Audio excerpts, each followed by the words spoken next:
この石も。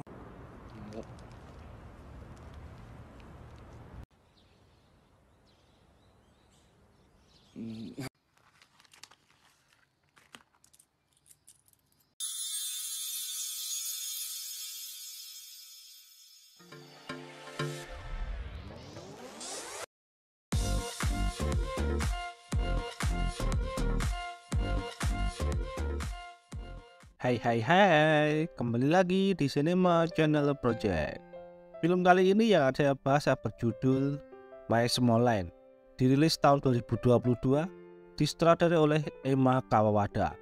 Para pemainnya ada Lina Arashi sebagai Sarya Kolak, Daiken Okudara sebagai Sota Sakiyama, Kahafizadeh Arashi sebagai Maxlum Kolak, Kahafizadeh Lily sebagai Arin Kolak, Kahafizadeh Leon sebagai Robin Kolak.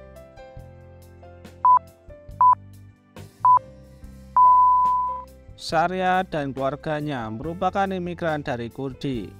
Mereka tinggal di Saitama yang terdapat lebih dari 1000 orang Kurdi di sana. Mereka sudah lama tinggal di Saitama. Sarya tinggal bersama ayah dan kedua adiknya.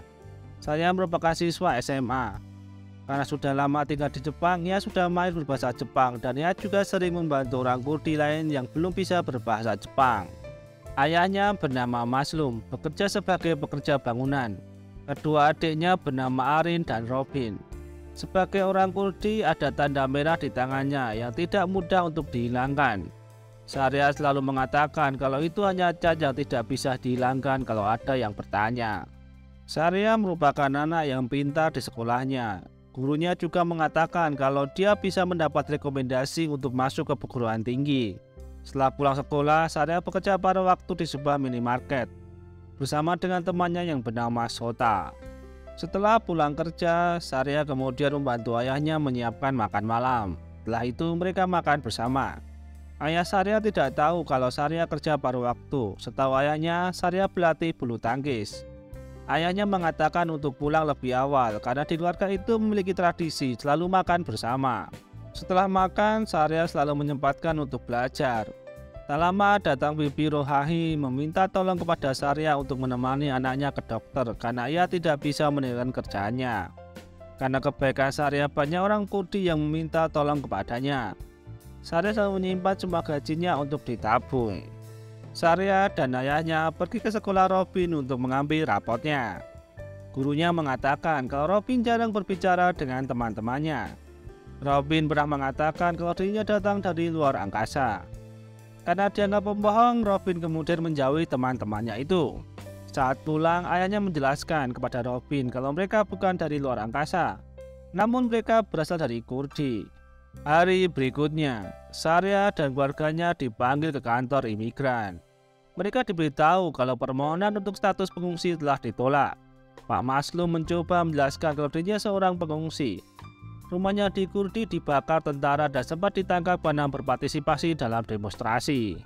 Ia juga memperlihatkan bekas luka penyiksaan, namun petugas tidak dapat merubah apa-apa. Pak Maxlum mulai marah. Sarya coba menenangkannya, karena kalau ayahnya marah-marah hanya akan memperburuk keadaan. Petugas juga memberitahu kalau KTP mereka tidak berlaku. Petugas mengatakan mereka tidak ditahan, namun ada syaratnya. Tidak diizinkan memiliki pekerjaan, tidak boleh pergi keluar dari Saitama tanpa izin. Pak Maxlum berbicara dengan Pak Yamanaka selaku pengacaranya. Pak Yamanaka mengatakan untuk mematuhi peraturan pembebasan sementara itu. Saat di sekolah, teman-teman Sarya ingin kuliah di Tokyo. Mereka berencana untuk tinggal bersama. Namun saya tidak bisa menjawab dengan tegas karena dirinya tidak bisa keluar dari Saitama, apalagi untuk kuliah ke Tokyo. Sarya hanya ikut senang mendengar mimpi-mimpi teman-temannya itu. Saat pulang sekolah dan mau ke tempat kerja, ia berhenti sejenak karena tempat kerjanya berada di daerah Tokyo. Dengan nekat, Sarya tetap pergi ke tempat kerja dan bekerja seperti biasa. Saat melayani seseorang ibu-ibu, Sarya ditanya dari mana asalnya. Ia menjawab dari Jerman. Menurut ibu itu wajahnya mirip boneka. Mendengar itu, Sarya ikut tertawa. Saat pulang kerja, Sarya sudah ditunggu oleh Sota dan mereka pergi bersama ke sebuah danau. Sarya menceritakan kalau dirinya bukan orang Jerman. Ia memilih negara Jerman karena waktu ada Piala Dunia ia mendukung Jerman. Saat ditanya teman-temannya, Sota menanyakan dari mana asalnya. Syahriar menjawab Kurdi. Namun Sota tidak tahu di mana itu. Mereka terlihat sangat senang saat bercanda bersama. Syahriar mengatakan kalau Sota merupakan orang pertama yang diberitahu soal itu. Hari berikutnya mereka bersepeda bersama, melukis bersama. Karena Sota ingin menjadi pelukis, sedangkan Syahriar ingin menjadi seorang guru. Tak lama hujan turun yang membuat lukisannya basah. Karena semakin deras mereka berlari. Sota pergi ke rumah Syahriar untuk mengeringkan badan. Syahriar juga meminjamkan baju untuk Sota. Saat Syahriar meninggalkannya sendiri, Pak Maslum dan Robin datang. Melihat Sota sendirian, mereka mengira kalau Sota pencuri. Pak Maslum bertanya kepada Syahriar siapa Sota. Syahriar menjawab, mereka sedang melakukan presentasi tentang Kurdi. Mendengar itu, Pak Maslum kemudian meminta Sota untuk tinggal dan makan bersama, supaya Sota lebih tahu soal Kurdi. Saat Sota bertanya di mana Kurdi berada, Pak Maslum menjelaskan kalau negara Kurdi berada di Turki, Suriah, Iran, dan Irak sebelum negara-negara itu ada. Setelah perang dan dibuat perbatasan, negara Kurdi dipisahkan dan sekarang negara Kurdi sudah tidak ada. Keesok harinya, Syahriar dan Sota bertemu lagi di tepi danau. Sota ingin pergi ke Osaka untuk melihat perguruan tinggi seni yang ia ingin masuki. Syahriar juga ingin ke Osaka karena belum pernah ke sana. Ia bertanya, ada apa di Osaka? Sota menjawab, ada Dotonbori, jalan di sepanjang kanal, okonomiyaki, dan takoyaki. Sota mengajak Syahriar, namun Syahriar tidak bisa ikut. Saat akan pulang, Syahriar menjelaskan kalau dirinya tidak diizinkan pergi ke Tokyo. Mendengar itu, Sota agak marah karena Syahriar tidak seperti itu, namun ia tidak bisa berbuat apa-apa. Tiba-tiba, Syahriar cipika-cipiki yang membuat Sota kaget. Syahriar mengatakan kalau itu salam Kurdi untuk halo dan selamat tinggal.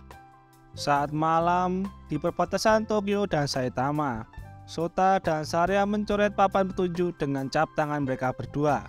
Setelah itu mereka kabur agar tidak ketahuan. Sota mengantarkan Syahriar sampai ke rumah. Saat akan pulang, Syahriar mengatakan kalau dirinya ingin ikut Sota ke Osaka. Saat di rumah, Pak Maslum bertanya, Syahriar dari mana saja? Syahriar menjawab, pergi bersama teman. Apakah hanya teman? Tidak aneh-aneh? Tanya Pak Maslum. Tidak ada, hanya teman saja, jawab Syahriar. Pak Maslum kemudian melarang Syahriar bertemu dengan Sota lagi. Saat di tempat kerja, Pak Maslum didatangi oleh polisi sekitar. Saat ditanya soal identitas, Pak Maslum diam saja. Akhirnya Pak Maslum ditahan di penjara karena melanggar aturan yang ada. 3 anaknya dan Pak Yamanaka menjenguknya di penjara. Pak Yamanaka mengatakan kalau akan sulit keluar kalau sudah tertangkap. Pak Maslum menyuruh Syahriar untuk menjaga adik-adiknya dan harus kuat. Hari berikutnya, Syahriar menjadi pengganti ayahnya, membuatkan sarapan buat adik-adiknya. Terjadi perdebatan dengan Arin karena Syahriar membantu orang Kurdi padahal keluarganya lagi dalam kesulitan. Arin tidak mau membantunya karena itu bukan urusannya, dan Syahriar sendiri yang meminta itu. Setelah itu, Syahriar dan Robin pergi ke rumah Sota. Di sana mereka melukis bersama di halaman depan. Tak lama ibu Sota datang. Ibunya senang melihat Syahriar dan Robin. Syahriar kemudian membantu ibu Sota memasak. Mereka terlihat sangat akrab. Sesekali ibu Sota bertanya soal asal Syahriar. Kali ini Syahriar menjawab Kurdi. Menurut ibu Sota itu terlihat keren. Saat makan bersama, ibu Sota menanyakan soal ayahnya. Menurut Sota, ayahnya sangat lucu. Syahriar menceritakan kalau ayahnya ditahan oleh Biro Imigrasi karena permohonannya untuk status pengungsi ditolak dan semua visa dicabut. Mendengar itu, ibu Sota menawari mereka untuk makan yang banyak, mandi dan tidur. Mereka juga boleh datang lagi ke rumah Sota kapanpun. Syahriar senang dan berterima kasih. Robin mengatakan kalau mereka tidak diperbolehkan datang ke sini. Syahriar diberhentikan dari pekerjaannya karena status Syahriar itu.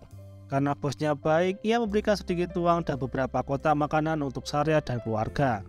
Bosnya meminta untuk tidak mengatakan kepada siapa-siapa kalau dirinya pernah bekerja di sana. Bosnya juga memberitahu agar Saria tidak menemui Sota lagi, karena ibu Sota khawatir dengan Sota dan Saria. Info: bosnya Saria adalah paman Sota. Sota mengejar Saria bertanya ada apa. Saria menjawab kalau dirinya dipecat karena pekerja ilegal.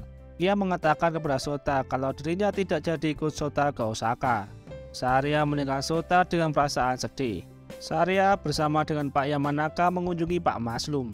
Ayahnya memutuskan untuk kembali ke negaranya daripada di penjara. Karena merasa ditinggalkan ayahnya, Saria marah karena menganggap ayahnya egois karena meninggalkan Saria dan adik-adiknya pergi. Masalah Saria pun kembali bertambah. Ia tidak bisa diterima ke perguruan tinggi walaupun ada rekomendasi. Dan untuk bisa diterima, Saria harus memiliki visa terlebih dahulu. Saria yang menjadi guru harus mempunyai lisensi karena itu sangat berarti baginya. Pak guru merindukan kepada Saria untuk tetap terbuka dan berpikir positif.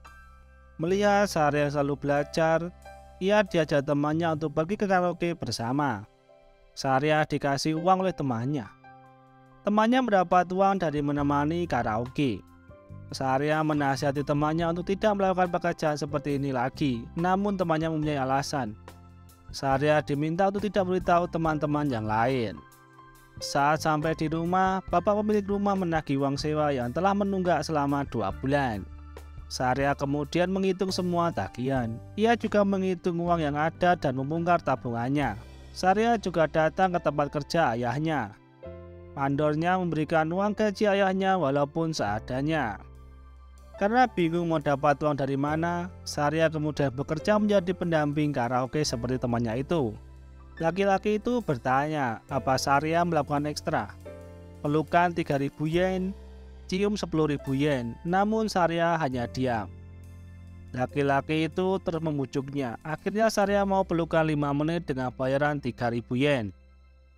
Namun belum 5 menit Saria merasa tidak nyaman. Akhirnya ia memberontak dan pergi. Untungnya sudah dibayar di muka. Setelah kejadian itu, Saria seperti ketakutan. Tak lama Sota datang ke rumahnya. Sota meminta maaf karena belum bisa meyakinkan pamannya untuk menerimanya kembali. Sota berniat memberi uang kepada Saria, namun Saria menolaknya dengan alasan ia baik-baik saja. Tiba-tiba Arin datang dengan panik mengatakan kalau Robin belum pulang. Saria, Arin, dan Sota kemudian mencari Robin di segala tempat. Setelah agak lama, Arin menemukan Robin yang ternyata Robin pergi mencari batu. Hari berganti. Saria, Arin, Robin, dan Sota pergi jalan-jalan ke sungai yang banyak berbatuan yang indah. Yang Saria lihat seperti tempat ia dilahirkan. Saria dan keluarga setiap tahun datang ke tempat itu. Di sela-sela bermain lempar batu, Saria tiba-tiba cipika-cipiki kepada Sota. Sota kemudian menarik tangan Saria dan menjadikan scene romantis walaupun cuma saling diam. Pak Yamanaka datang ke rumah Saria untuk mengambil baju ganti buat Pak Maslum. Saria meminta Pak Yamanaka untuk meyakinkan ayahnya akan tetap tinggal. Pak Yamanaka mengatakan kalau itu sudah keputusannya. Saria meminta agar ayahnya bisa ditahan agar tidak pergi karena kalau pergi ayahnya bisa ditangkap.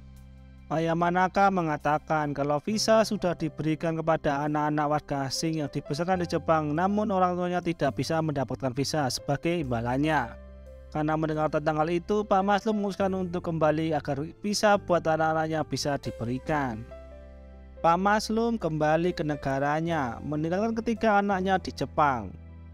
Ketiga anaknya kini sudah memiliki visa dan dapat bisa hidup normal di Jepang. Saat di rumah, Arin dan Robin bermain membuat sebuah negara mainan yang ada sungai, gunung, dan rumah mereka yang lebih besar dari rumah yang mereka tempati sekarang. Saria berdoa agar masa depan mereka lebih cerah. Cerita usai.